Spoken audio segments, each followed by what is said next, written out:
അപ്പോൾ ഈ ഒരു മൊഡ്യൂള് കംപ്ലീറ്റ് ഗ്രാമർ മൊഡ്യൂളാണ്. അപ്പം നിങ്ങൾക്ക് അത്യാവശ്യമുള്ള നോട്ട് എക്സാമിന് വരുന്ന കാര്യം മാത്രം ഞാൻ നോട്ടിൽ എഴുതിയിട്ടുണ്ട്. ബാക്കി ഇത് ഫോളോ ചെയ്താൽ മതിയായിരിക്കും. അത് ടെക്സ്റ്റ് ബുക്ക് റെഫർ ചെയ്യേണ്ട കാര്യം വരുമ്പോൾ ഞാൻ പറഞ്ഞോളാം. അപ്പോൾ ആ ഒരു നോട്ട് ഈ മറ്റേ ഈ വീഡിയോൻ്റെ താഴെ ഒരു ഡിസ്ക്രിപ്ഷൻ ബോക്സ് ഇല്ലേ, അപ്പോൾ അതിൻ്റെ അകത്ത് കൊടുത്തിട്ടുണ്ട്. അപ്പോൾ അത് ഡൗൺലോഡ് ചെയ്തെടുത്ത് നോക്കുക. അപ്പോൾ ഫസ്റ്റ് ചാപ്റ്റർ എന്ന് പറയുന്നത് ഫങ്ഷണൽ വൊക്കാബുലറി. ഞാൻ എഴുതിയ നോട്ട് മാത്രമേ ഫോളോ ചെയ്യുന്നുള്ളൂ, അത് നോക്കുക കേട്ടോ. അപ്പോൾ എല്ലാ ലോകത്തിലുള്ള ഇംഗ്ലീഷ് ഇത് കംപ്ലീറ്റ് പ്രൊണൗൺസിയേഷനും അതുപോലെ തന്നെ ഗ്രാമറുമാണ്. അപ്പോൾ IPA എന്ന് പറയുന്നത് ഒരു ഇൻ്റർനാഷണൽ ഫോണറ്റിക് ആൽഫബറ്റ്സ്.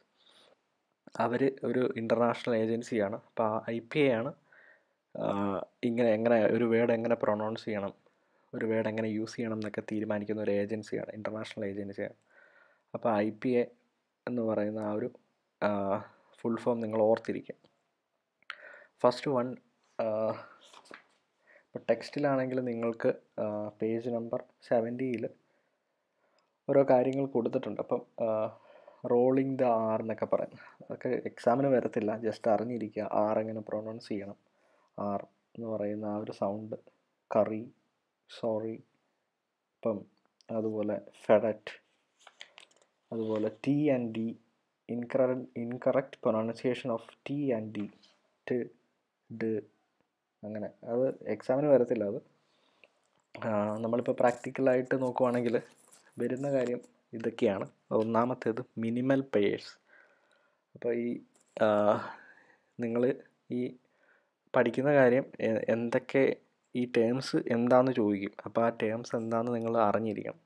അപ്പോൾ ഫസ്റ്റ് ടേം എന്ന് പറയുന്നത് ഒരു ഭാഷയിൽ, ഇംഗ്ലീഷ് ലാംഗ്വേജിൽ മിനിമൽ പെയേഴ്സ് എന്ന് വെച്ചാൽ words that have same kind of sound but different meaning. ഇപ്പോൾ രണ്ട് സൗണ്ട് നിങ്ങൾ ഇപ്പം റൈമിങ് വേർഡ്സ് എന്ന് ചെറുപ്പത്തിൽ കേട്ടിട്ടുണ്ടാവും, പോയം റൈമിങ് വേർഡ്സ് കണ്ടെത്താനൊക്കെ. അതുപോലെ രണ്ട് വാക്കുകൾ അത് സംസാരിക്കുമ്പോൾ, അത് പ്രൊണൗൺസ് ചെയ്യുമ്പോൾ ഒറ്റ സൗണ്ട് പോലെ നമുക്ക് തോന്നും. അപ്പം having same kind of sound but different meaning.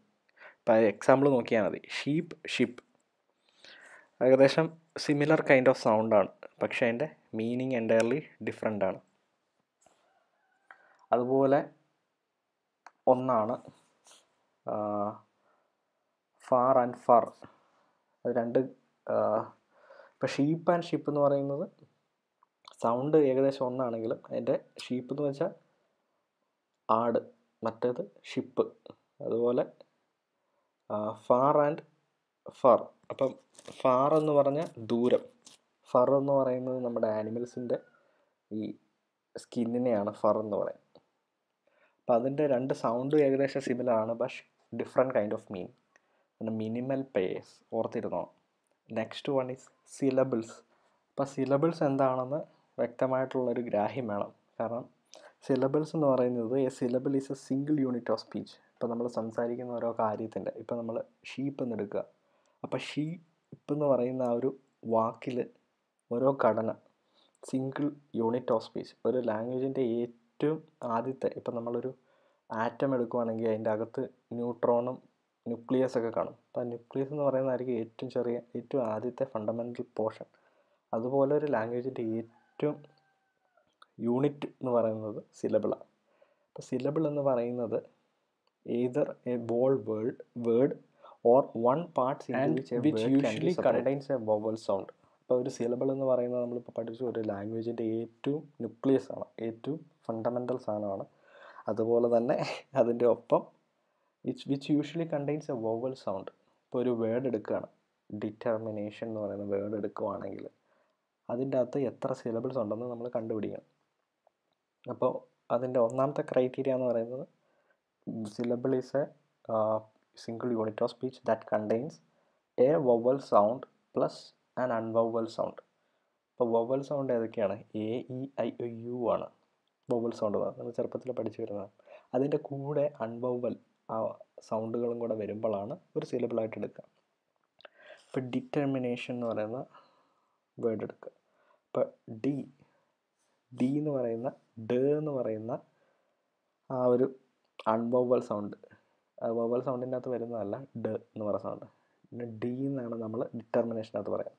അപ്പോൾ ഡി എന്ന് പറയുന്നത് ഡ പ്ലസ് ഇ ആണ് ഡി ഇ.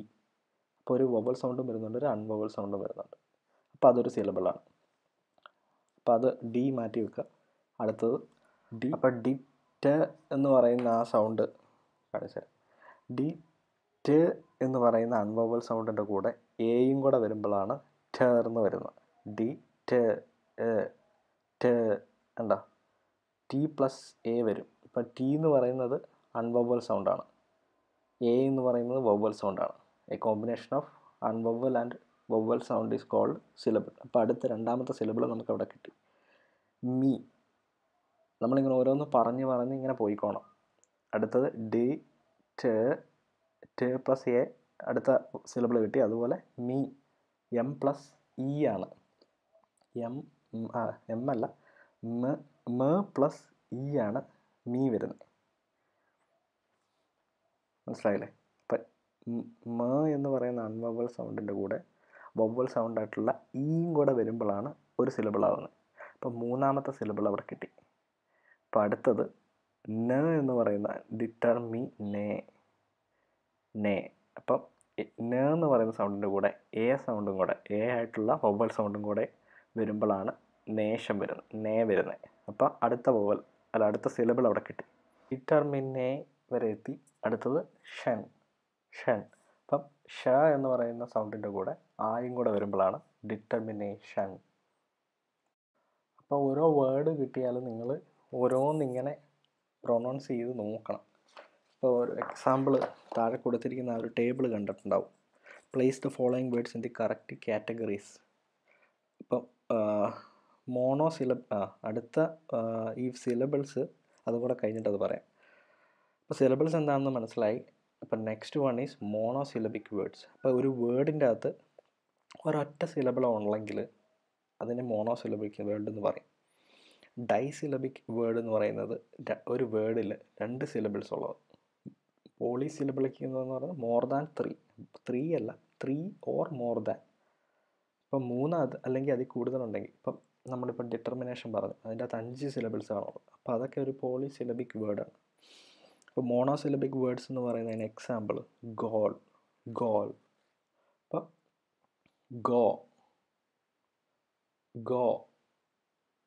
ഗോൾ. അപ്പം അതിൻ്റെ അകത്ത് ഗ ഉണ്ട്, ഓ ഉണ്ട്, ഉണ്ട്. അപ്പോൾ അതിൻ്റെ അകത്ത് വവൽ സൗണ്ട് എന്ന് പറയുന്നത് ഓ മാത്രമേ ഉള്ളൂ. അപ്പം നമുക്ക് അതിൻ്റെ അകത്ത് ഒരു വവൽ സൗണ്ട് പ്ലസ് അൺവവൽ സൗണ്ട് വരുന്നു. അപ്പോൾ അതൊരു മോണോസിലബിക് വേർഡാണ്. സ് എന്ന് പറയുന്ന സൗണ്ടിനൂടെ എ വരുന്നു, എ.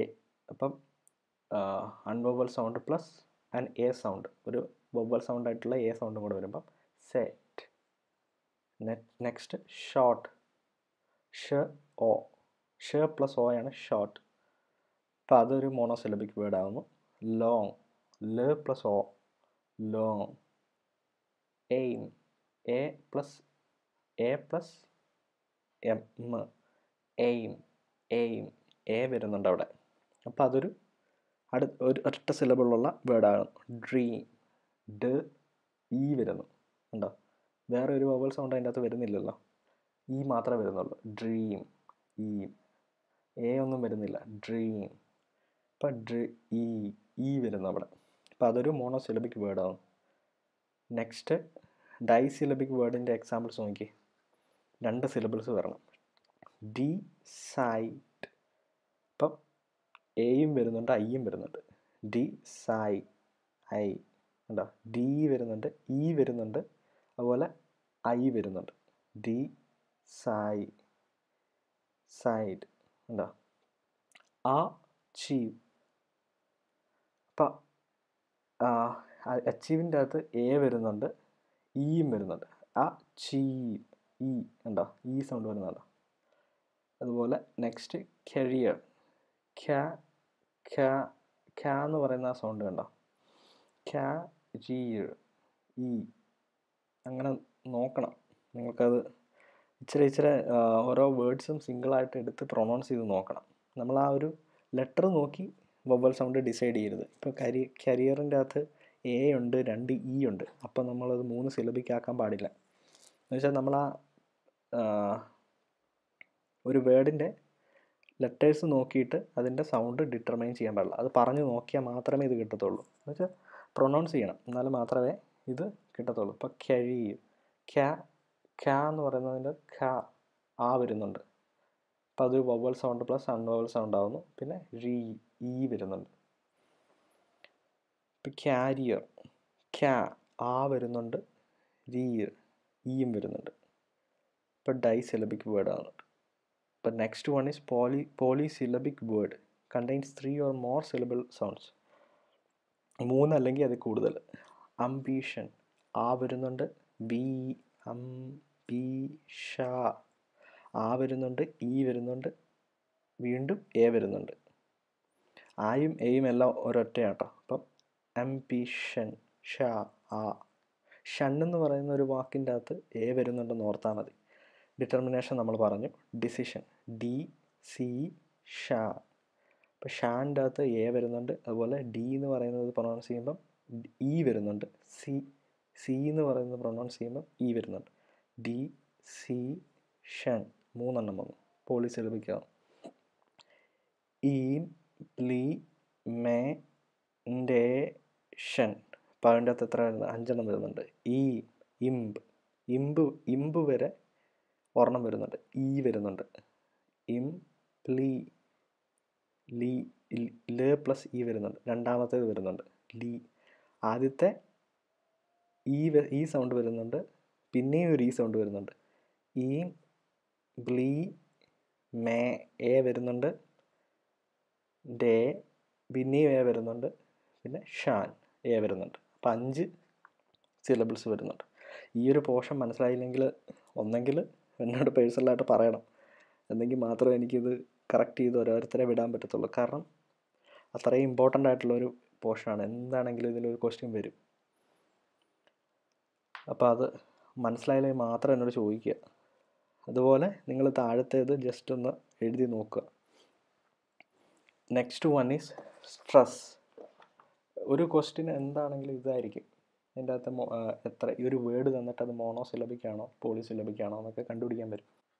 നെക്സ്റ്റ് സെക്ഷനാണ് സ്ട്രെസ് എന്ന് പറയുന്നത്. Stress given to a particular syllable in a word or a particular word in a sentence. The emphasis given to a particular syllable in a word or a particular word in a sentence. അതാണ് stress എന്ന് പറയുന്നത്. ഒരു word നമ്മൾ സിലബിളായിട്ട് മുറിക്കാൻ നമ്മൾ പഠിച്ചു. ഇപ്പോൾ determination എന്ന് പറയുന്ന വേർഡ് നമ്മൾ അതിൻ്റെ അകത്ത് 5 സിലബിൾസ് ഡിവൈഡ് ചെയ്യാൻ പഠിച്ചു. അപ്പോൾ ആ ഓരോ സിലബിൾസിൽ നമ്മൾ കൊടുക്കുന്ന എംഫസിസ് ഒരു സ്ട്രെസ് എന്ന് പറഞ്ഞാൽ നമ്മളിപ്പം ഒരു സംസാരിക്കുമ്പം ഒരു സ്ട്രെസ് കൊടുക്കുക. അപ്പോൾ ആ ഒരു സൗണ്ടിൻ്റെ മോഡുലേഷനാണ് സ്ട്രെസ് എന്ന് പറയുന്നത്. ഇപ്പോൾ ഒരു വേർഡ് എടുക്കുകയാണെങ്കിൽ, ഇപ്പോൾ അലേർട്ട് എന്ന് പറയുന്ന വേർഡ് എടുക്കുക. അലേർട്ട്, ഇപ്പോൾ ലേർട്ട്. ഇപ്പോൾ ലേർട്ട് എന്ന് പറയുന്ന ആ ഒരു സൗണ്ടിനാണ് നമ്മൾ ഇച്ചിരിയും കൂടെ കൂടുതൽ സ്ട്രെസ് കൊടുത്തത്. ലേർട്ട്. ഡിമാൻഡ്, ഇപ്പോൾ എന്ന് പറയുന്ന സൗണ്ട്, ഡിമാൻഡ്. അത് ഈ ടെക്സ്റ്റ് ബുക്കിൽ ഒരു ബോക്സിൽ നിങ്ങൾ കൊടുത്തിട്ടുണ്ട്. അപ്പോൾ ചിലപ്പം ഇത് സ്ട്രെസ് മാർക്ക് ചെയ്യാനും വരും. ബിക്കം, ഇപ്പം കം എന്ന് പറയുന്ന ആ ഒരു സൗണ്ട്. ഇത് ശരിക്കും നിങ്ങൾ സംസാരിച്ച് നോക്കിയാൽ മാത്രമേ ഇത് കിട്ടത്തുള്ളൂ. ഇത് നമ്മൾ എഴുതി പഠിക്കേണ്ട ഒരു കാര്യമല്ല, സംസാരിച്ച് പഠിച്ചാൽ മാത്രമേ ആ ഒരു സ്ട്രെസ് നിങ്ങൾക്ക് ഫീൽ ചെയ്യത്തുള്ളൂ, അതുപോലെ തന്നെ മനസ്സിലാക്കാനും പറ്റത്തുള്ളൂ. ഇപ്പോൾ ചലഞ്ച്, ഇപ്പോൾ എന്ന് പറയുന്നത് നമ്മുടെ മൗത്തിൽ ഇച്ചിരിയും കൂടെ സൗണ്ട് ഓപ്പൺ ആയിട്ട് വന്ന ഒരു സ്ഥലമാണ്. എന്ന് പറയുമ്പോൾ വാ തുറന്നില്ലേ. ലഞ്ച് എന്ന് പറയുമ്പോൾ നമ്മൾ സംസാരിക്കുന്ന വായ അടക്കുകയാണ്. ഇപ്പോൾ ലഞ്ച് എന്ന് പറയുന്ന ആ ഒരു സൗണ്ട് നമ്മൾ വാ തുറന്ന് പറയേണ്ട ആവശ്യം വരുന്നില്ല. അപ്പോൾ ഡാമേജ്, എന്ന് പറയുന്ന സൗണ്ടിന് നമ്മൾ വാ തുറക്കുകയാണ്. മേജ് എന്ന് പറയുന്നതിന് മൗത്ത് അടയ്ക്കുകയാണ്. ഡാമേജ്. അപ്പോൾ ഡായ്ക്കാണ് സ്ട്രെസ് കൊടുത്തിരിക്കുന്നത് അവിടെ. അതുപോലെ അതിൻ്റെ ഫസ്റ്റ് പേഴ്സണൽ ആൻഡ് പേഴ്സണൽ, ഈ 2 വേർഡും ഒരു മിനിമൽ പെയറാണ്. മിനിമൽ പെയർ എന്തായിരുന്നു? 2 സൗണ്ട് ഈക്വലാണ്, സെയിം ആണെങ്കിലും ഹാവിങ് ഡിഫറെൻറ്റ് മീനിങ്. പേഴ്സണൽ എന്ന് പറയുന്നത് വളരെ വ്യക്തിപരമായിട്ടും, മറ്റേ പേഴ്സണൽ NNEL എന്ന് പറയുന്നത് ഒരു എംപ്ലോയീസ്, ഒരു സ്റ്റാഫിനെയാണ് പേഴ്സണൽ എന്ന് മറ്റേന്ന് പറയാം. അപ്പോൾ പേഴ്സണൽ എന്ന് പറയുന്നതിൽ തുടക്കത്തിൽ സ്ട്രെസ് ചെയ്യുമ്പം അതിൻ്റെ അർത്ഥം തന്നെ വേറെ രീതിയിലാവും. Personal, that's my personal. ഇപ്പോൾ ഇതിന് നമ്മൾ ഇച്ചിരി സ്ട്രെസ് കൊടുത്തു. എന്ന് പറയുന്നതിന് അൺസ്ട്രെസ് ആക്കുക. മറ്റേത് പേഴ്സണൽ. ഇപ്പോൾ ലാസ്റ്റായിട്ടുള്ള നെല്ലിന് നമ്മൾ സ്ട്രെസ് കൊടുക്കുകയാണ്. അപ്പോൾ അതിന് ആ ഓരോ സ്ട്രെസ് കൊടുക്കുമ്പോൾ തന്നെ ഓരോ അർത്ഥം മാറുക എന്നാണ് പറയുന്നത്. അതാണ് പേഴ്സണൽ എന്ന് പറയുന്ന ആ ഒരു 2 വാക്ക് കാണിക്കുന്നത്. ഒരു എക്സാമ്പിൾ കൊടുത്തിരിക്കുന്നത്. അടുത്ത ഡിലൈറ്റ്. ഡിലൈറ്റ്. ലാ പറയാൻ നേരത്ത് നമ്മൾ മൗത്ത് ഇച്ചിരിയും കൂടെ വൈഡായിട്ട് ഓപ്പൺ ചെയ്യുന്നുണ്ട്. ഡിലൈറ്റ്. ഇപ്പോൾ ലൈറ്റ് എന്ന് പറയുന്നതാണ് സ്ട്രെസ് കൊടുത്തിരിക്കുന്നത്. ഡിമാൻഡ്. പറയുമ്പോൾ നമ്മുടെ വായിച്ചിരിയും കൂടെ ഓപ്പൺ ആവുന്നില്ലേ, അത് ശ്രദ്ധിക്കുക. അതാണ് നോക്കേണ്ടത് മെയിനായിട്ട്. ഫോക്കസ്. ഫോയ്ക്കാണ് നമ്മൾ ഇച്ചിരി കൂടെ പവർ കൊടുക്കേണ്ടി വന്നത്. മോഡേൺ. മോഡിഫൈ. പാർട്ടിസിപ്പേറ്റ്. പീപ്പിൾ. പെല്ലിന് നമ്മൾ മൗത്ത് അടയ്ക്കുകയാണ്. പീപ്പിൾ. പ്രിപ്പയർ. പ്രൊഡക്ടിവിറ്റി. ക്വാളിറ്റി. ചില വേർഡ്സ് എക്സാമിന് ചോദിക്കുകയാണെങ്കിൽ അത് കണ്ടുപിടിക്കാൻ പാടായിരിക്കും. അപ്പം അത് റിപ്പീറ്റഡ് ആയിട്ട് പറഞ്ഞ് നോക്കി നമ്മുടെ മൗത്ത് എവിടെയാണ് ഏറ്റവും കൂടുതൽ എനർജി കൊടുക്കുന്നതെന്നുള്ളത് കൃത്യം നോക്കി അവിടെ മാർക്ക് ചെയ്താൽ മതി. അങ്ങനെയൊക്കെയാണ് ഇത് കണ്ടുപിടിക്കാനുള്ളൊരു വഴി എന്ന് പറയുന്നത്. ടിപ്സ് എന്നൊക്കെ പറയുന്നത് അതാണ്. അപ്പം നിങ്ങൾ ബാക്കിയുള്ള ആ വേർഡ്സ് എല്ലാം കൂടെ ഒന്ന് നോക്കുക. അതുപോലെ next page number 75 read the sentences allowed. B sure that you put more stress on the syllables in bold. അപ്പോൾ അവർ ആ സ്ട്രെസ് ബോൾഡ് ചെയ്തിരിക്കുന്ന ആ ഒരു ലെറ്റേഴ്സ് ഇച്ചിരി കൂടെ സ്ട്രെസ്സായിട്ട് വായിക്കുക അലൗഡ്. അപ്പോൾ നമുക്ക് കുറച്ചും കൂടെ ആ മൗത്ത് നമ്മുടെ സംസാരിക്കുന്ന ആ മൗത്തിൻ്റെ ഒരു ഓപ്പറേഷനും അതിൻ്റെ പ്രോസസ്സൊക്കെ നമുക്കൊന്ന് മനസ്സിലാവും. She wants to achieve her goals quickly. അപ്പോൾ ആ ഒരു രീതിയിൽ സംസാരിച്ച് നോക്കുക ഓപ്പണായിട്ട്. നെക്സ്റ്റ് വൺ ഈസ്, അപ്പോൾ സ്ട്രെസ് മാർക്ക് ചെയ്യാൻ പഠിച്ചിരിക്കണം. സിലബിൾസ് എങ്ങനെ ഡിഫറൻഷ്യേറ്റ് ചെയ്യാം, സിലബിൾസ് എങ്ങനെ കണ്ടുപിടിക്കാം എന്നുള്ളതും പഠിച്ചിരിക്കണം. ഇത് സംശയം ഉണ്ടെങ്കിൽ എന്താണെങ്കിലും എന്നോട് ചോദിച്ചിരിക്കണം, കാരണം ഇത് മസ്റ്റായിട്ട് വരുന്ന ക്വസ്റ്റ്യനാണ്. Next one is called intonation. Intonation is an important aspect of pronunciation in any language. It refers to the rise and fall of pitch when speaking. അപ്പോൾ rise and fall of pitch. ഇപ്പോൾ ഒരു പാട്ടെടുക്കുവാണെങ്കിൽ ഇൻറ്റോനേഷൻ എന്ന് പറയുന്നത് അത്ര പ്രശ്നക്കാരനല്ല. ഇപ്പം ഒരു പാട്ടെടുക്കുവാണെങ്കിൽ നമ്മൾ pitch high pitch പാടുന്നുണ്ട്, ലോ പിച്ചൊക്കെ പാടുന്ന കേട്ടിട്ടില്ലേ? ഇപ്പോൾ ഒരു പാട്ട് ഇങ്ങനെ പാടി വരുമ്പം പാടുന്നയാൾ ഭയങ്കര ഇമോഷണലായിട്ടങ്ങ് എത്തുമ്പോൾ ഭയങ്കര ഹൈ പിച്ചിലങ്ങ് പാടും. അതുപോലെ തുടക്കം ഓരോ പാട്ടിൻ്റെയൊക്കെ തുടക്കം എന്നൊക്കെ പറഞ്ഞാൽ ലോ പിച്ചിലായിരിക്കും തുടങ്ങുക. അപ്പോൾ ആ ഓരോ സൗണ്ട് മോഡുലേഷൻ, അതാണ് ഇച്ചിരി കൂടെ മനസ്സിലാകുന്ന രീതി എന്ന് പറയുന്നത്. സൗണ്ട് മോഡുലേഷൻ, ഓരോ വേർഡ്സിനും നമ്മൾ ഓരോ സെൻറ്റൻസിനും നമ്മൾ ഓരോ സൗണ്ട് മോഡുലേഷൻ കൊടുക്കാറുണ്ട്. എങ്കിൽ മാത്രമേ നമുക്കത് പ്രോപ്പറായിട്ട് കമ്മ്യൂണിക്കേറ്റ് ചെയ്യാൻ പറ്റത്തുള്ളൂ. ഇപ്പോൾ ഓരോ ഇമോഷൻസിനനുസരിച്ചായിരിക്കും നമുക്ക് ഓരോ സൗണ്ട് വരുന്നത്. ഇപ്പം നമ്മൾ ഐ ആം സോറി എന്ന് പറയുന്നത് ഐ ആം സോറി അതിനാണ് ഒരു ഇതിരിക്കുന്നത്, ഐ ആം സോറി. പക്ഷേ ഐ ആം സോറി അങ്ങനെ പറഞ്ഞിട്ട് കാര്യമില്ല. നമ്മുടെ മറ്റേ ഗാഥയോട് മോഹൻലാൽ പറയില്ലേ ഐ ലവ് യു അല്ല എന്താ ഐ ലവ് യു എന്ന് പറയുമ്പം അത് ശരിയായില്ല, ഇതെന്തോന്ന് ഐ ലവ് യു എന്ന് പറയില്ലേ, ആ സെയിം സാധനമാണ് ഇൻറ്റോനേഷൻ. അപ്പം ഇൻറ്റോനേഷൻ കറക്റ്റ് ചെയ്യാനാണ് നമ്മുടെ മോഹൻലാൽ ആവശ്യപ്പെടുന്നത്. ആ ഐ ലവ് യു കറക്റ്റ് അല്ല എന്ന് പറയും. അപ്പോൾ ആ ഒരു ഓരോ സെൻറ്റൻസിന് ഓരോ ഇൻറ്റോനേഷനുണ്ട്. അപ്പോൾ ഇൻറ്റോനേഷൻ എന്ന് പറയുന്നത് either it is a rise or fall of pitch. ഇപ്പോൾ സംസാരിക്കുമ്പോൾ നമ്മൾ ഒന്നുകിൽ സൗണ്ട് കൂട്ടുന്നതിനും അല്ലെങ്കിൽ സൗണ്ട് കുറയ്ക്കേണ്ട ഓരോ സ്ഥലങ്ങളുണ്ട്. അപ്പോൾ അതിനെയാണ് ഇൻറ്റോനേഷൻ എന്ന് പറയുന്നത്. ആ സെൻറ്റൻസ് നോക്കുക. അപ്പോൾ ഒന്നാമത്തേന്ന് പറയുന്നത് rising tone. Incomplete statements, polite request, greetings, apologies, apologies എന്ന് പറഞ്ഞാൽ ക്ഷമാപണം. ഫെയർവെൽസ്, ഗ്രീറ്റിങ്സ് എന്ന് പറഞ്ഞാൽ നമ്മൾ കൺഗ്രാജുലേഷൻസ് എന്നൊക്കെ പറഞ്ഞ് നമ്മൾ ഗ്രീറ്റ് ചെയ്യാറില്ലേ. ഹാപ്പി ക്രിസ്മസ്, ഹാപ്പി ഓണം, അതൊക്കെയാണ് ഗ്രീറ്റിങ്സിൽ വരുന്നത്. Farewells, appreciations, doubts or asking yes or no questions. അത് ഇമ്പോർട്ടൻ്റ് ആണ്. എസ് ഓർ നോ ക്വസ്റ്റ്യൻസ് ചോദിക്കുമ്പോൾ നമ്മൾ റൈസിങ് ടോൺ ആണ് യൂസ് ചെയ്യുന്നത്. And questions begin with what, when, etcetera. What, when എന്ന് പറയുന്ന ആ ഒരു ക്വസ്റ്റ്യൻസ് എല്ലാം യൂസ് ചെയ്യുമ്പോഴും നമ്മൾ റൈസിങ് ടോൺ ആണ് യൂസ് ചെയ്യുന്നത്. പൊളൈറ്റ് റിക്വസ്റ്റ് എന്ന് പറയുന്ന ഇപ്പം മേ ഐ ഗെറ്റ് ഇൻ, ഞാൻ അകത്തേക്ക് പ്രവേശിച്ചോട്ടെ എന്ന് ചോദിക്കുന്നതാണ് മേ ഐ ഗെറ്റ് ഇൻ. ഇപ്പം മേ ഐ എന്ന് പറയുന്നതിന് സൗണ്ട് കുറച്ചിട്ട് ഗെറ്റ് ഇൻ എന്ന് പറയുന്നതിന് എംഫസിസ് കൊടുക്കുക. അപ്പം ചെറിയ വോളിയത്തിൽ നിന്ന് ഹൈയിലേക്ക് വേണം. May I get in. അതുപോലെ വാട്ട്, വെൻ എന്ന് പറയുന്ന ആ രണ്ട് questions. When will you go, എന്താ വെൻ വിൽ യു ഗോ, അപ്പോഴാണ് ആ ഒരു സെൻറ്റൻസിന് അർത്ഥം വരുന്നത്. അതേസമയം വെൻ വിൽ യു ഗോ എന്ന് പറയുന്നതിനൊരു കറക്റ്റ് പ്രൊണൗൺസിയേഷൻ അല്ല. When will you go. അതുപോലെ അപ്പോളജീസ്, ക്ഷമാപണം. I am sorry, I am sorry, എന്താ ഐ എം സോറി. അപ്പോൾ സോറി എന്ന് പറയുന്നതിന് എംഫസൈസ് കൊടുക്കുക. അപ്പോൾ അതൊക്കെയാണ് റൈസിങ് ടോണിൽ വരുന്നത്. ആ ഒരു അതിൽ വരുന്ന കാറ്റഗറി ഓഫ് തിങ്സ് എന്താണെന്ന് നിങ്ങൾ മനസ്സിലാക്കി. ഗ്രീറ്റിങ്സ് ആണെങ്കിൽ ഹാപ്പി ക്രിസ്മസ്, ഹാപ്പി ക്രിസ്മസ്, എന്താ ഹാപ്പി ന്യൂ ഇയർ. ന്യൂ ഇയറിന് എംഫസൈസ് കൊടുത്തു. സൗണ്ട് കൂട്ടി വന്നു. ഹാപ്പി ന്യൂ ഇയർ, എന്താ ഹാപ്പി ന്യൂ ഇയർ. അതുപോലെ second one is falling tune. Falling tune എന്ന് പറയുന്നതിന് നേരെ ഇതിന് opposite. Making statements, expressing exclamations, asking questions that begin with words like what, how, where, why, and questions that have question tags, and delivering commands. അപ്പോൾ ഒരു കാര്യത്തിൽ നമ്മൾ making statements, ഒരു കാര്യം ഉറച്ചെന്ന് പറയുക, അതിനെല്ലാം നമ്മൾ ഫാലിംഗ് ടൂൺസ് ആണ് യൂസ് ചെയ്യുന്നത്. അതുപോലെ എക്സ്ക്ലമേഷൻസ്, ഓരോ കാര്യങ്ങൾ ആശ്ചര്യപ്പെടുന്ന ഓരോ കാര്യങ്ങൾ. ഇപ്പം മലയാളത്തിൽ പറയുകയാണെങ്കിൽ ഇപ്പം നമ്മളൊരു പാമ്പിനെ ചവിട്ടുക, അല്ല പാമ്പ് വഴി കൂടെ പോവുക നമ്മൾ നടന്നു പോകുമ്പോൾ. അപ്പോൾ അയ്യോ അയ്യോ പാമ്പ് എന്ന് പറയുമ്പോൾ നമ്മൾ ഉള്ളിൽ നിന്ന് വരുന്നൊരു കാര്യം. അയ്യോ അമ്മ എന്നൊക്കെ പറയുമ്പം നമ്മൾ അവിടെ ഫാളിംഗ് ട്യൂണാണ് യൂസ് ചെയ്യുന്നത്.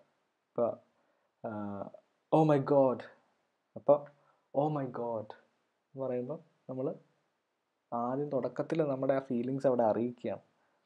ഇപ്പം കീപ് ക്വയറ്റ്, കീപ് ക്വയറ്റ് എന്ന് പറയുമ്പോൾ ഇപ്പം നിങ്ങൾ ഭയങ്കര ഒച്ച വെച്ചുകൊണ്ടിരിക്കുമ്പം ടീച്ചർ പറയുകയാണ് കീപ് ക്വയറ്റ് എന്ന് പറയുമ്പോൾ കീപ്പ് എന്ന് പറയുന്ന ആ ഒരു ആദ്യത്തെ വാക്കിൽ തന്നെ സൗണ്ട് കൂട്ടി പറഞ്ഞാലേ നിങ്ങളത് കേൾക്കത്തുള്ളൂ. അപ്പോൾ അവിടെ സൗണ്ട് കൂട്ടി കുറയുകയാണ്, കീപ് ക്വയറ്റ്. അപ്പം ആ ഫാളിംഗ് ട്യൂൺ, സൗണ്ട് കൂടി നിന്ന് കുറഞ്ഞു വരികയാണ്. അപ്പോൾ അതിനെയാണ് ഫാളിംഗ് ട്യൂൺ എന്ന് പറയുന്നത്. അത് ഏതൊക്കെ രീതിയിൽ എവിടെയൊക്കെയാണ് ഉപയോഗിക്കുന്നത്? ഒരു സ്റ്റേറ്റ്മെൻറ്റ് പറയാൻ, ഒരു കാര്യം നമ്മൾ വ്യക്തമായിട്ട് ദൃഢമായിട്ട് പറയുക, ഒരു കമാൻഡ് പറയുക. ഇപ്പം അത് ചെയ്യണം എന്നൊക്കെ പറഞ്ഞ് നമ്മൾ ഓർഡർ ഇടുവാണെങ്കിൽ അതിനെല്ലാം ഫാളിംഗ് ട്യൂണാണ് വരുന്നത്. അതുപോലെ എക്സ്പ്രസിങ് എക്സ്ക്ലമേഷൻസ്, ഓരോ ദാറ്റ് വാസ് നൈസ്, അത് വളരെ നല്ലതായിരുന്നു, ദാറ്റ് വാസ് നൈസ്, നല്ല സൗണ്ട് കൊടുത്തിട്ടാണ് നമ്മൾ കുറഞ്ഞു വരുന്നത്. അപ്പോൾ അത് exclamation. Asking questions that begin with words like what, how, where, why, and questions that have question tags. അതുപോലെ ക്വസ്റ്റ്യൻസിൽ നമ്മൾ യൂസ് ചെയ്യാറുണ്ട്. ആൻഡ് ഡെലിവറിങ് കമാൻഡ്സ്, ഒരു കമാൻഡ് പറയുമ്പോൾ ഒരാളോട് രണ്ട് വാക്കുകൾ കമാൻഡായിട്ട് ഇത് നീ ചെയ്യ് എന്ന് ദൃഢമായിട്ട് പറയുമ്പോൾ അതിന് ഫാളിംഗ് ടൂണാണ് യൂസ് ചെയ്യുന്നത്. Next one is falling rising tune, used for cautions and warnings. When you say something and inherently means something beyond the words in a sentence. അപ്പം രണ്ടും കൂടെ വരുന്നത്. ഇപ്പം റൈസിംഗ് ടൂൺ, ഒരു സെൻറ്റൻസിൽ റൈസിംഗ് ടൂണും ഫാളിംഗ് ടൂണും കൂടെ ഒരുമിച്ച് വരുന്നതിനാണ് മൂന്നാമത്തെ കാറ്റഗറി എന്ന് പറയുന്നത്. അപ്പോൾ അത് ഡിനോട്ട് ചെയ്യുന്നത് ആ സ്ലാഷ്, ഫ്രണ്ട് സ്ലാഷും ബാക്ക് സ്ലാഷുമാണ് അതിൻ്റെ സിമ്പൽ. അപ്പോൾ ദാറ്റ് വാസ് നൈസ് എന്ന് പറയുന്ന ആ ഒരു വേർഡ് നോക്കുകയാണെങ്കിൽ, അത് പറയുവാണെങ്കിൽ ദാറ്റ് വാസ് നൈസ്, എന്താ ദാറ്റ് വാസ് നൈസ്, അങ്ങനെ അത് പറയുന്നത്. She won't help, I don't know, അങ്ങനെ പറയും. അങ്ങനെയൊക്കെയാണ് സംസാരിക്കേണ്ടത്. അപ്പം അത് നിങ്ങൾ ഈ 3 കാര്യങ്ങൾ കൃത്യമായിട്ട് നോക്കുക. അതെന്താണെങ്കിലും ക്വസ്റ്റ്യൻ വരും, മസ്റ്റാണ്. ഇൻ്റർനാഷൻ എന്ന് പറയുന്നത് എസ് എ ആയിട്ട് വരത്തില്ല, അതിന് മുമ്പുള്ളൊരു ക്വസ്റ്റ്യൻ കാറ്റഗറി ഇല്ലേ, ബി കാറ്റഗറിയിൽ വരുന്ന കാര്യങ്ങളാണ് ഇൻ്റർനാഷൻ എന്ന് പറയുന്നത്. അതിൻ്റെ അകത്ത് റൈസിങ് ടോൺ ചോദിക്കും, ഫാളിങ് ടോൺ ചോദിക്കും, ഫാളിങ് റൈസിങ് ടോൺ, ഇത് നിങ്ങൾ എഴുതി തന്നെ പഠിക്കുക. Next one is formation of words. ഇപ്പോൾ ഓരോ വേർഡ്സ് എടുക്കുവാണെങ്കിൽ അതിൻ്റെ ബേസിക്, ഒരു വേർഡിൻ്റെ ബേസിക് എന്ന് പറയുന്ന ഒരു റൂട്ട് ഉണ്ടാവും, റൂട്ട് വേർഡ് ഉണ്ടാവും. അപ്പോൾ അതിനെക്കുറിച്ചാണ് ഇനി അടുത്തത്. അപ്പോൾ ഈ ഒരു ചാപ്റ്ററിൽ നിങ്ങൾക്ക് പഠിക്കേണ്ട ഒരു വലിയൊരു കാര്യമുണ്ട്. അത് ഞാൻ ലാസ്റ്റ് എല്ലാ ചാപ്റ്ററും എടുത്തു കഴിഞ്ഞിട്ട് സെപ്പറേറ്റ് ആയിട്ട് തരാം. അത് സാധാരണ എല്ലാവരും തന്നെ പഠിക്കാറാണ് ചെയ്യുന്നത്, നിങ്ങളത് പഠിക്കുമെന്ന് എനിക്ക് തോന്നുന്നില്ല. അതുകൊണ്ട് ഫോർമേഷൻ ഓഫ് വേർഡ്സ് എന്ന് പറയുന്നതിൻ്റെ last section, correct usage of വേർഡ്സിൽ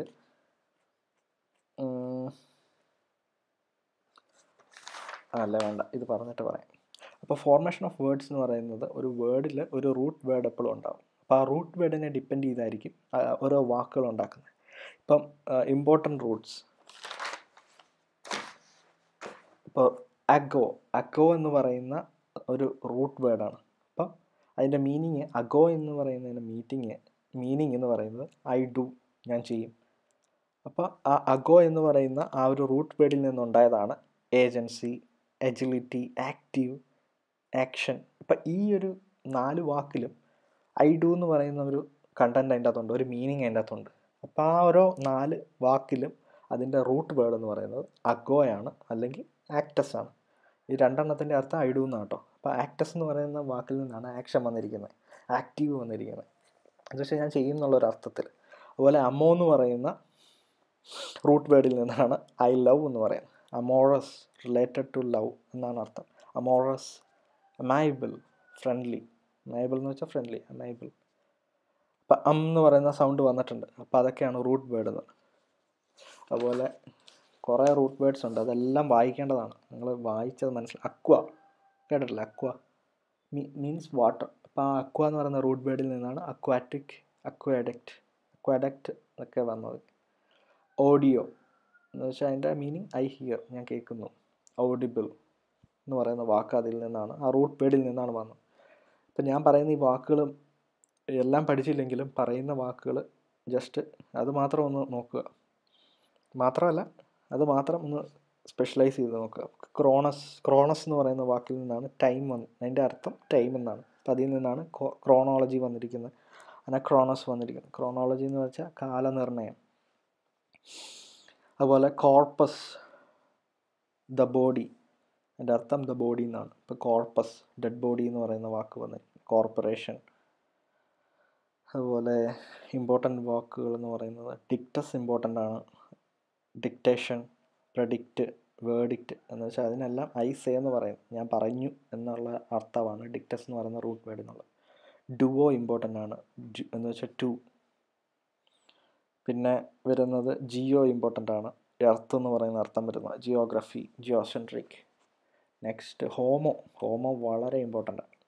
homo ഓർത്തിരിക്കുക. ഹോമോ എന്ന് പറയുന്നത് ഹോമോ സാപ്പിയൻസ് എന്നൊക്കെ പറയില്ലേ, ഹ്യൂമൻ എന്നർത്ഥം, എ മാൻ എന്നർത്ഥം. ഇപ്പോൾ ഹോമേജ്, പേയിങ് ഹോമേജ്, നമ്മളൊരു റെസ്പെക്റ്റ് കൊടുക്കുന്നതിനാണ് ഹോമേജ് എന്ന് പറയുന്നത്. ഹോമിസൈഡ്, ഹ്യൂമെയിൻ, ദയുള്ള, ഒരാളുടെ ദയ തോന്നുക, ഹ്യൂമെയിൻ ആസ്പെക്ട്, ഹ്യൂമാനിറ്റി, അതെല്ലാം വന്നിരിക്കുന്നത് ഹോമോ എന്ന് പറയുന്ന വാക്കിൽ. അതുപോലെ ലിറ്ററേച്ചർ, ലിറ്റററി, ഇതെല്ലാം ലെറ്ററിനെ സൂചിപ്പിക്കുന്നതാണ്. ലിറ്ററ എന്ന് പറയുന്ന വാക്കിൽ നിന്നാണ് ലിറ്ററേച്ചർ വന്നിരിക്കുന്നത്, സാഹിത്യം വന്നിരിക്കുന്നത്. അതുപോലെ ഇമ്പോർട്ടൻ്റ് വാക്കാണ് മാഗ്നസ് ഓർത്തിരിക്കുക. മാഗ്നസ് എന്ന് പറയുന്നത് ഗ്രേറ്റ്, വളരെ വിശേഷമാണ്, എന്ന് വെച്ചാൽ ഗ്രേറ്റ് ആയിട്ടുള്ള കാര്യം. മാഗ്നം ഓപ്പസ് എന്ന് പറയുന്നത് ഒരാളുടെ ഏറ്റവും വലിയ വർക്ക്, ഏറ്റവും മഹത്വകരമായ work, the greatest. Magnum opus എന്ന് പറയുന്നത് മാസ്റ്റർ പീസ് എന്ന് പറയും, ഒരാളുടെ ഏറ്റവും വലിയ ഇപ്പോൾ ഒരു സാഹിത്യകാരൻ അല്ലെങ്കിൽ ഒരു അഭിനേതാവിൻ്റെ ഏറ്റവും മാഗ്നം ഓപ്പസ്, ഏറ്റവും വലിയ ഡയറക്ഷൻ. ഇപ്പം ദൃശ്യം എന്ന് പറയുന്നത് it is an magnum opus of Jeethu Joseph എന്ന് പറയും. ജിത്തു ജോസഫിൻ്റെ മാഗ്നം ഓപ്പസ് ആണ് ദൃശ്യം. അതുപോലെ പല സിനിമകളെടുത്താലും അതെല്ലാം ഓരോ ഡയറക്ടേഴ്സിൻ്റെ മാഗ്നം ഓപ്പസ് എന്ന് പറയും, ഓരോ ആക്ടേഴ്സിൻ്റെ. ഇപ്പോൾ ഇയോബിൻ്റെ പുസ്തകം എന്ന് പറയുന്നത് ഫഹദ് ഫാസിലിൻ്റെ മാഗ്നം ഓപ്പസ് ആണ്. അദ്ദേഹത്തിൻ്റെ മാസ്റ്റർ പീസ് ഐറ്റമാണ്. അതിനാണ് മാഗ്നം ഓപ്പസ് എന്ന് പറയുന്നത്. അതിലെല്ലാം മാഗ്നസ് എന്ന് പറയുന്ന ആ ഒരു വാക്കിൽ നിന്നുണ്ടായത്.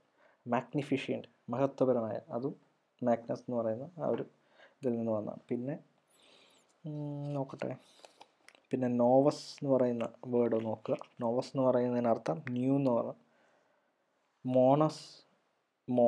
മോനോസ് എന്ന് പറയുന്നതിനർത്ഥം എലോൺ എന്നാണ് അതിൻ്റെ അർത്ഥം. എന്നുവെച്ചാൽ തനിയെ, മൊണാർക്കി എന്ന് വെച്ചാൽ സ്വയഭരണം, മൊണോട്ടോണി, സ്വന്തമായിട്ടുള്ള ആ ഒരു വാക്ക് അർത്ഥം വരുന്നതാണ് മോണസ് എന്ന് പറയുന്നത്. നോവസ് എന്ന് പറയുന്നത് ന്യൂ, പുതിയൊരു കാര്യം. നൊവേൽ, നൊവൈസ്, അതൊക്കെ നോവസ് എന്ന് പറയുന്ന വാക്കിൽ നിന്ന് വന്നതാണ്. ഓംനീസ് നോക്കുക. പാത്തോസ് നോക്കുക. പാത്തോസ് എന്ന് പറയുന്നതിനർത്ഥം ഫീലിങ്സ്. പാത്തോസിൽ നിന്നാണ് എമ്പതി വന്നത്, സിമ്പതി വന്നത്, എപ്പതി വന്നത്.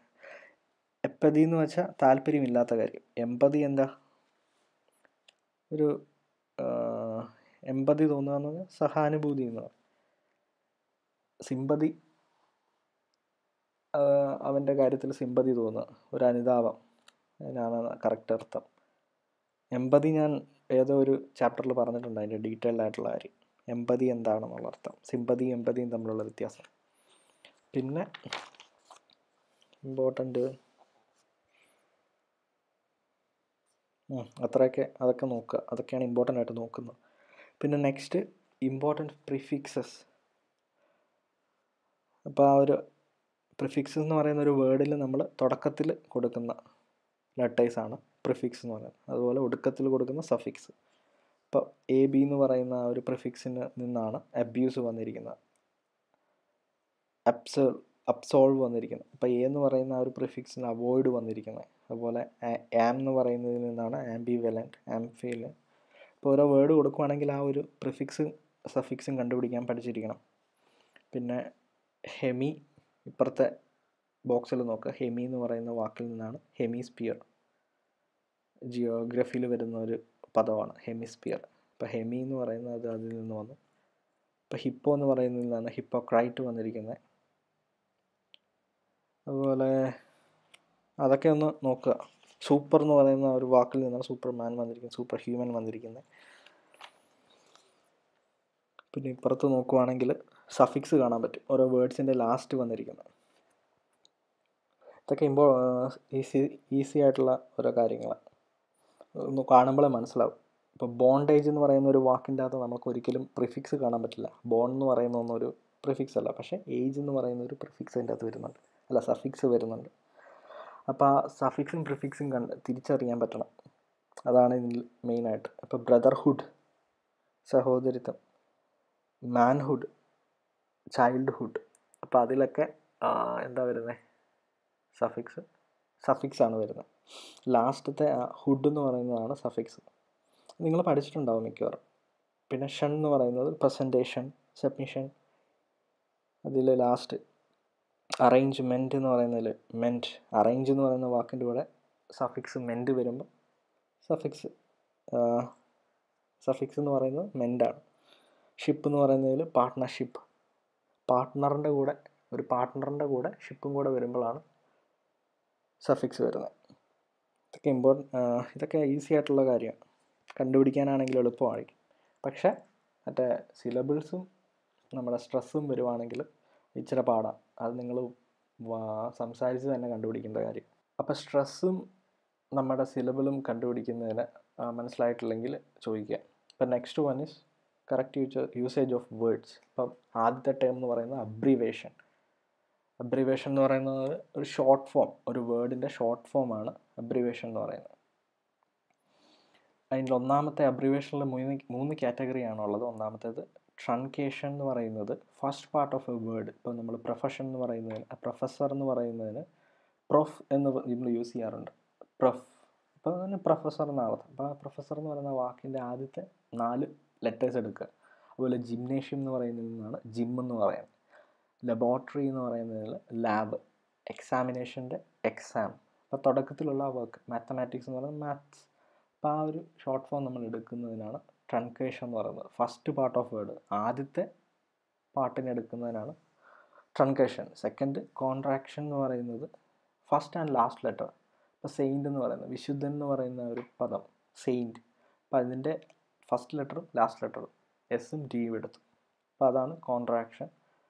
അതൊക്കെ ഓരോ ഷോർട്ട് ഫോമിന് വേണ്ടി നമ്മൾ ഒരു വാക്കിൻ്റെ ഷോർട്ട് ഫോമിന് വേണ്ടി ഉപയോഗിക്കുന്ന ഇതിനാണ് അബ്രിവേഷൻ എന്ന് പറയുന്നത്. Single initial letters from each word. ഇപ്പോൾ ബ്രിട്ടീഷ് ബ്രോഡ്കാസ്റ്റിംഗ് കോർപ്പറേഷൻ എന്നുള്ളതിന് BBC. ഇപ്പോൾ യുണൈറ്റഡ് സ്റ്റേറ്റ്സ് ഓഫ് അമേരിക്ക, യുണൈറ്റഡിൽ നിന്ന് യു, സ്റ്റേറ്റ്സിൽ നിന്ന് എസ്, അമേരിക്കയിൽ നിന്ന് എയും എടുത്തു. അപ്പോൾ അത് മൂന്നാമത്തെ കാറ്റഗറി വരുന്നത്. നാലാമത്തേതാണ് അക്രോണിംസ്. അക്രോണിംസ് ഇമ്പോർട്ടൻ്റ് ആണ്, അത് ചോദിക്കാൻ സാധ്യതയുണ്ട്. അക്രോണിം എന്ന് പറയുന്നത് A special type of abbreviation which are spoken and written as words. നമ്മൾ ഇപ്പം അങ്ങനെ ഉത്തമ ഉദാഹരണം എന്ന് പറയുന്നത് അമ്മ എന്ന് പറയുന്ന ഒരു സംഘടനയില്ലേ നമ്മുടെ മലയാളം മൂവി ആർട്ടിസ്റ്റിൻ്റെ. അപ്പം അമ്മ എന്ന് പറയുന്ന ആ ഒരു വാക്ക് നമ്മൾ ആ ഒരു അബ്രിവേഷൻ എടുക്കുവാണെങ്കിൽ നമ്മൾ ഇപ്പോൾ AMMA എന്നല്ല സംസാരിക്കുന്നത്, അമ്മ എന്ന് തന്നെയാണ് പറയുന്നത്. അപ്പോൾ അതിനാണ് അക്രോണിം എന്ന് പറയുന്നത്. അപ്പോൾ അമ്മയുടെ ഫുൾ ഫോം എന്താ? Association of Malayalam movie artist എന്ന് കണ്ട. അപ്പോൾ അമ്മ എന്നുള്ളത് എഴുതി അതുപോലെ തന്നെയാണ് നമ്മൾ വായിക്കുന്നത്. ഇപ്പോൾ ഹുഡ, HUDA എന്നല്ല വായിക്കുന്നത്, ഹുഡ എന്നാണ് വായിക്കുന്നത്. ഇപ്പോൾ ഹൈദരാബാദ് അർബൻ ഡെവലപ്മെൻറ്റ് അതോറിറ്റീസ്. ഇപ്പം നാക്ക് എന്ന് പറയുന്ന സംഭവം, കോളേജിന് വേണ്ട നാക്ക്. ഇപ്പം നാക്ക് എന്ന് പറയുന്നത് NACC എന്നല്ല പറയുന്നത്, NAAC എന്നല്ല പറയുന്നത്. അത് അതുപോലെ തന്നെ നാക്ക് എന്ന് തന്നെ നമ്മൾ പറയും. അതുപോലെ അമ്മ നിങ്ങൾ ഓർത്താൽ മതി, അമ്മ എന്ന് പറയുന്ന സംഘടന AMMA എന്നല്ല പറയുന്നത്, അത് അമ്മ എന്ന് തന്നെ വായിക്കുന്നത്. അപ്പോൾ ഏതൊരു വേർഡ്സും നമ്മൾ അതിൻ്റെ അബ്രിവേഷൻ എടുക്കുകയാണെങ്കിൽ അതുപോലെ തന്നെ വായിക്കുന്നതിനാണ് പറയുന്നത്. അതുപോലെ തന്നെ വായിക്കുന്നതിനും എഴുതുന്നതിനുമാണ് അക്രോണിം എന്ന് പറയുന്നത്. Which are abbreviation which are spoken and written as words. നമ്മൾ എഴുതുന്നത് പോലെ തന്നെ വായിക്കുക, അതിനാണ് അക്രോണിം എന്ന് പറയുന്നത്. മറ്റേതൊക്കെ അങ്ങനെയല്ല, ഒന്നെങ്കിൽ തുടക്കത്തിലുള്ള പോർഷൻ എടുക്കും, അല്ലെങ്കിൽ ഒന്നെങ്കിൽ ബിഗിനിങ് അല്ലെങ്കിൽ ലാസ്റ്റ് എടുക്കും, അല്ലെങ്കിൽ 3 വാക്കുണ്ടെങ്കിൽ അതിൽ നിന്ന് ഓരോന്നെടുക്കും. അതിന് നേരെ ഓപ്പോസിറ്റാണ് അക്രോണിം, എഴുതുന്ന പോലെ തന്നെ വായിക്കുക. അപ്പോൾ അത്രയും പോർഷൻസ് നിങ്ങൾ ക്ലിയർ ആയെന്ന് ഓർക്കുന്നു. ഇപ്പോൾ ബാക്കി കൊടുത്തിരിക്കുന്നതെല്ലാം ഓരോ ഡിക്ഷണറി പോലെ ഓരോ വാക്കിൻ്റെ അർത്ഥങ്ങളാണ്.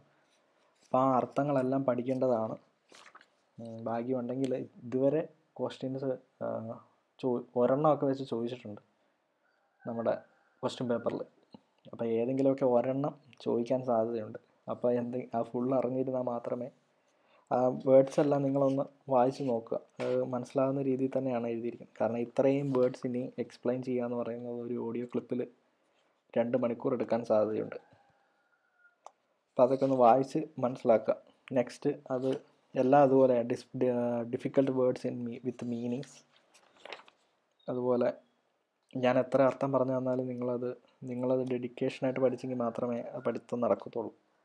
അപ്പോൾ ഒന്നെങ്കിൽ ഞാൻ ചാപ്റ്റേഴ്സ് എല്ലാം കഴിയുമ്പം ഇഡിയംസ് ആൻഡ് ക്യാച്ച് ഫ്രേസസ് എന്ന് പറയുന്ന ഒരു ലാസ്റ്റ് 93 പേജ് 93 ഏകദേശം എത്ര 250 വേർഡ്സ് ഉണ്ട്. സാധാരണ ടീച്ചേഴ്സ് അതൊന്നും പഠിപ്പിക്കുന്നൊന്നുമില്ല, പിള്ളേരോട് തന്നെ അത് വായിച്ച് നോക്കാനേ പറയത്തുള്ളൂ. പക്ഷേ ഞാൻ ലാസ്റ്റ് നോക്കട്ടെ എന്തെങ്കിലും ചെയ്യാൻ പറ്റുമോ. നിങ്ങളത് വായിച്ച് നോക്കിയിട്ട് അറിയത്തില്ലാത്തതിൻ്റെ അർത്ഥം മാർക്ക് ചെയ്ത് വെക്കുക, എന്നിട്ട് എന്നോട് ചോദിച്ചാലും മതിയാവും. കാരണം ദിസ് ഈസ് വെരി ഇമ്പോർട്ടൻ്റ് എന്നല്ല, പ്രാക്ടിക്കലി പോസിബിൾ അല്ല. എന്നുവെച്ചാൽ ഇതിൽ ഒരു ക്വസ്റ്റ്യൻ എന്താണെങ്കിലും വരും. ഒരു ക്വസ്റ്റ്യനാണ് പണ്ട് മുതലേ ചോദിച്ച് കണ്ടിട്ടുള്ളത്. അപ്പം നിങ്ങൾ ഒരു സ്പെഷ്യൽ ബാച്ച് ആയതുകൊണ്ട് ചിലപ്പോൾ 5-6 ക്വസ്റ്റ്യൻ ചോദിച്ചാൽ നമ്മൾ പെട്ടുപോകും.